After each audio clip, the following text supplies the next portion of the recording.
Greetings. In today's video, I'll be talking a bit about the introduction and literature review. So as I've mentioned in the earlier videos, scientific reports have various sections, and it's all been planned out and it's been being done the same way for at least half a century, probably a century, and pretty much across the world. So what is the typical organization of a scientific paper? Well, in the prior videos, I've already told you a little bit about this. Starts with the title. After that, there might be an abstract, but for a laboratory report, you probably do not need it.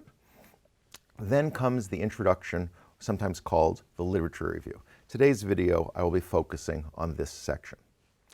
After the introduction, which is hopefully a literature review, comes the methods section, sometimes called materials and methods. After that section is a results section. After that is the discussion section, sometimes called the conclusion. If anywhere within your report you refer to other people's published research or even their talks at scientific conferences, then you would have a reference list. Sometimes it's just called references. That gives details about those sources so your reader can go read those reports as well. And if you have something extra that does not fit in any of these sections, it would go in an appendix. Usually, as I've said before, laboratory reports would not need an appendix, but occasionally they might. So this video, I'll be focusing on literature reviews and introductions. So I keep saying a good introduction is a literature review, or most of an introduction should be a literature review. Well, what is a literature review? Why do a literature review? Why should you go read 30 articles written by other people on this topic when you're about to do research on the topic? Well, the answer is pretty obvious. You conduct a literature review so that you can learn about prior research in the area. Before you undertake research or an experiment in an area, you want to, or you should want to know what's been done before. How was it done before? What were the prior findings? Were they very consistent, or were there lots of differences depending on who did the research or how they did the research? So it's background information.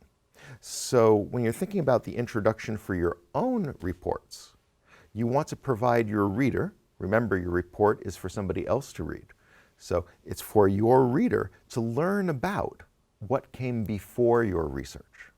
Okay, that's the introduction, or a good introduction. So why conduct a literature review?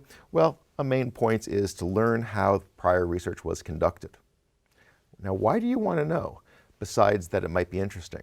Well, it might help you design your method, because you might have this idea for how to conduct your research, and then you read other people's research and find out, oh, that was a better idea. I should do that instead.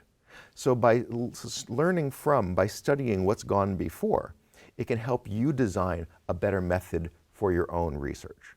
So obviously you should do your literature review before you do your experiments, because you want to find out what are the possibilities, what methods have been used before, so that you can plan a good method for your own research.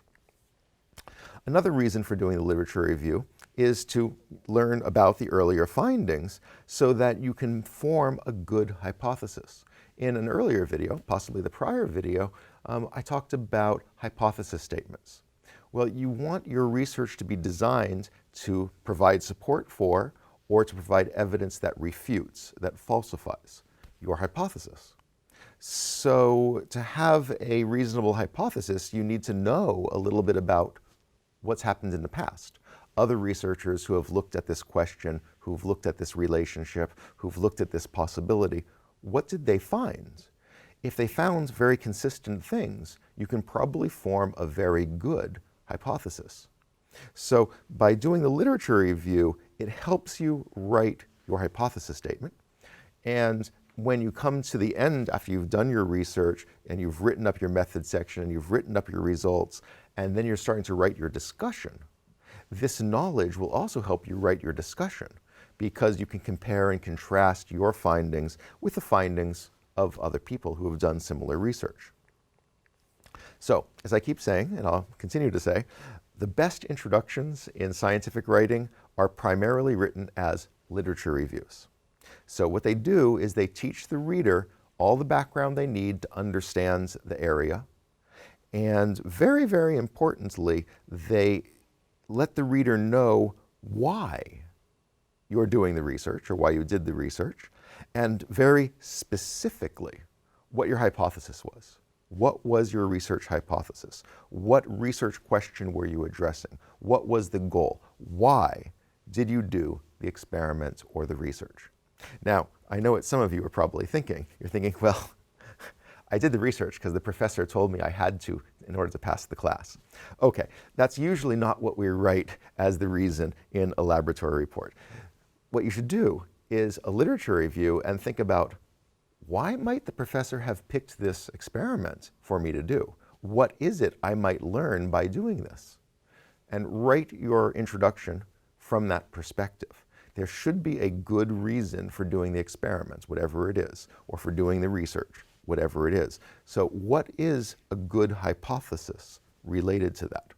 So background information for your reader, let them know what you're trying to accomplish, and specifically, what's your hypothesis?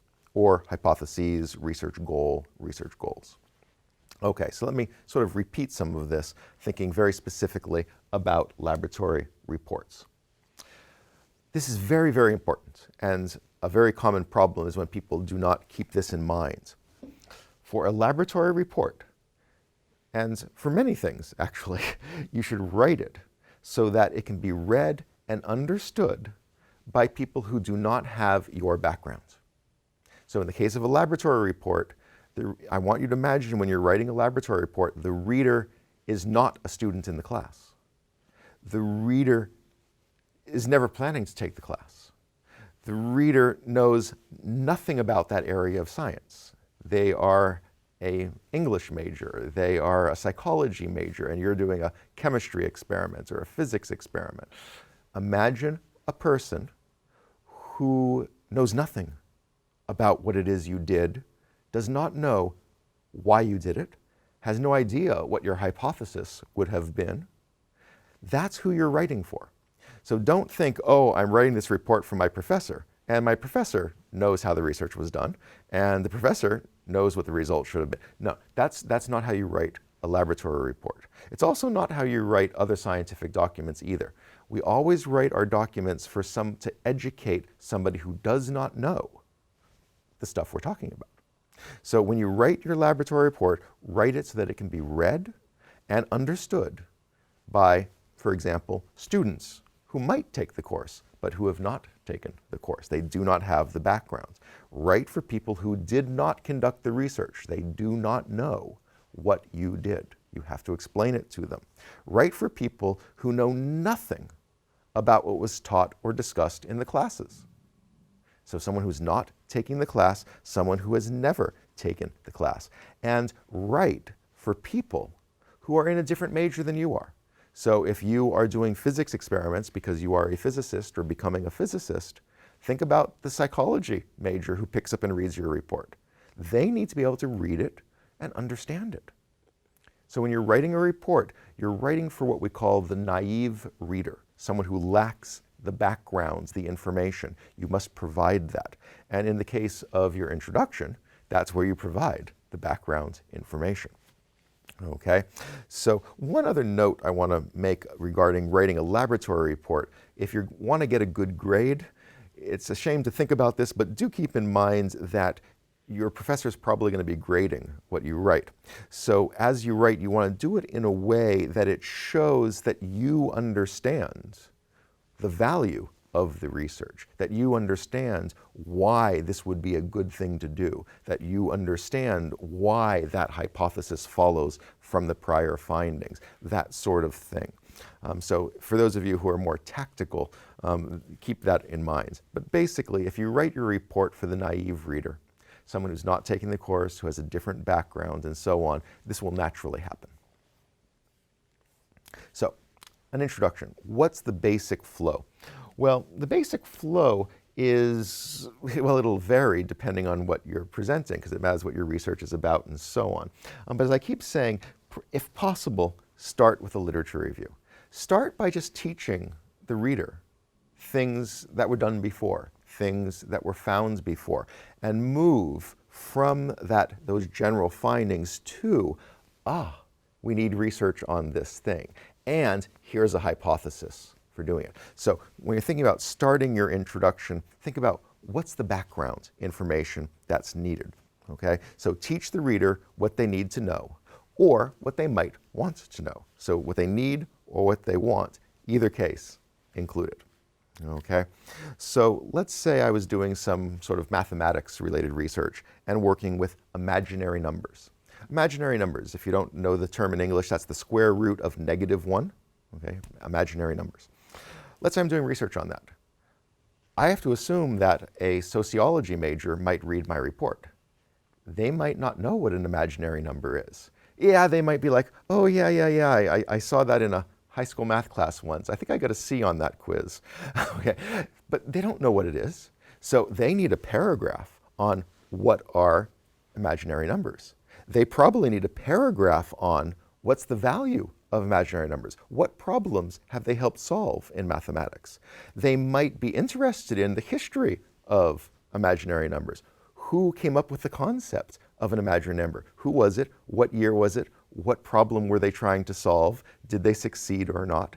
So just, if my research dealt with imaginary numbers, I think my introduction would have at least 3 paragraphs just on that type of stuff before getting to what I was trying to accomplish in my research.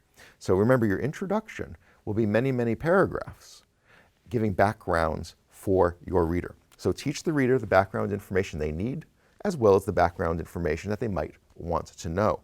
Make sure they understand what is it you are trying to accomplish. What's your research question?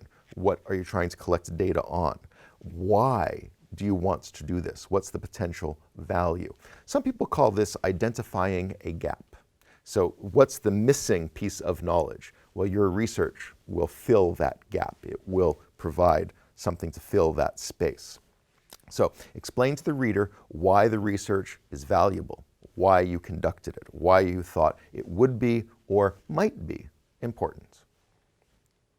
Obviously, the introduction should introduce the current work, so the current experiments or research, but not detailed methods or anything like that. Those go in other sections, which we'll talk about in other videos. Right now, we're just focusing on the introduction, just in the introduction. So introduce the current work and clearly state what will be tested or investigated, or what was tested or investigated. Don't give them the answer. Don't give them the conclusion in the introduction. The conclusion goes at the end in the discussion section. In the introduction section, just let them know what it was, what was the goal. And you need to do that in a very precise way. So start general, but then get precise and provide a hypothesis statement. If your research suits that, provide a carefully worded hypothesis statement. And as I talked about in a prior video, ideally as a null hypothesis.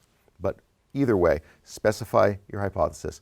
If for some reason the research you're doing was not guided by a hypothesis, you still had a goal.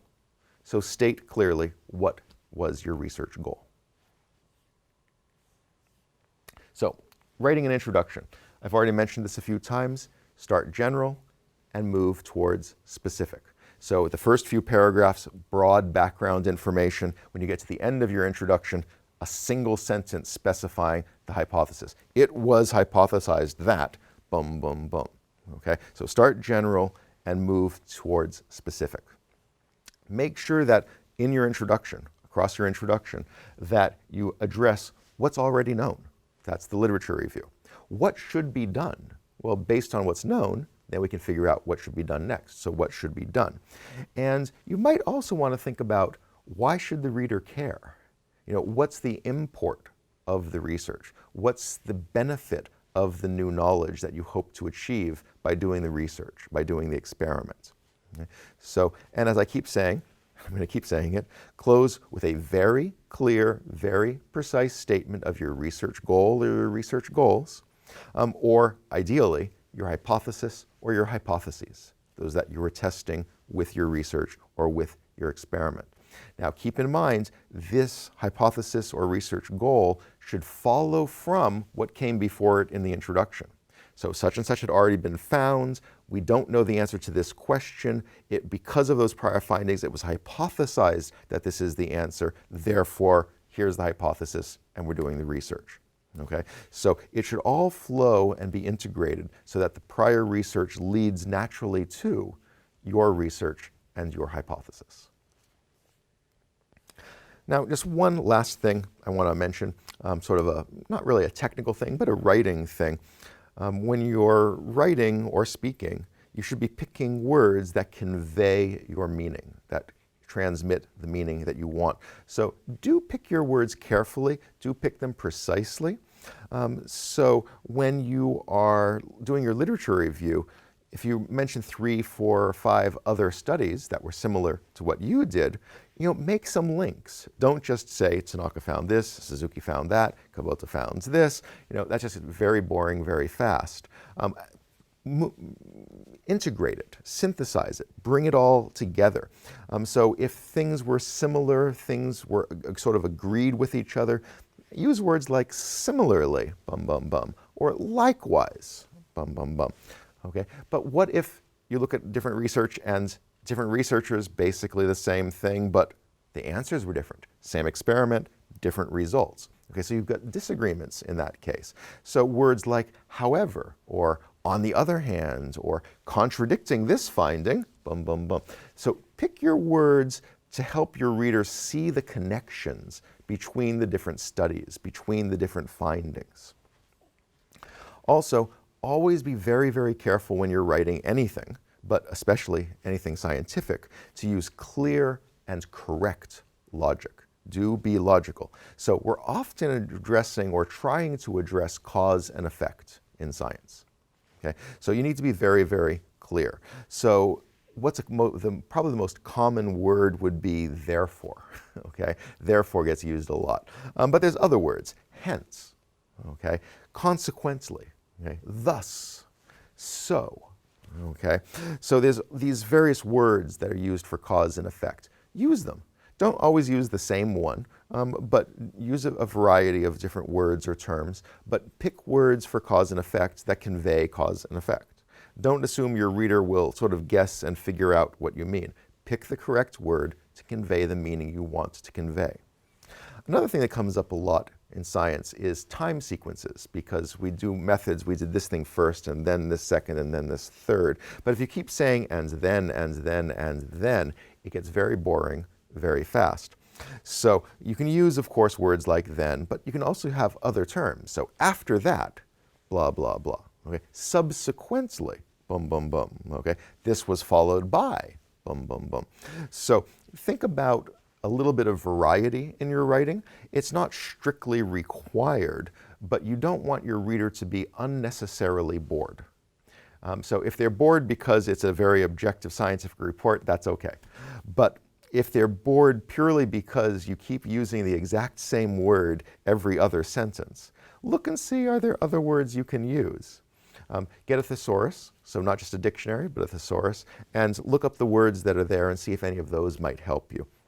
So do think about your writing style as well as your writing, but make sure that style comes second. Make sure the content is there. So give the reader the background they need. Make sure they understand what you were trying to accomplish.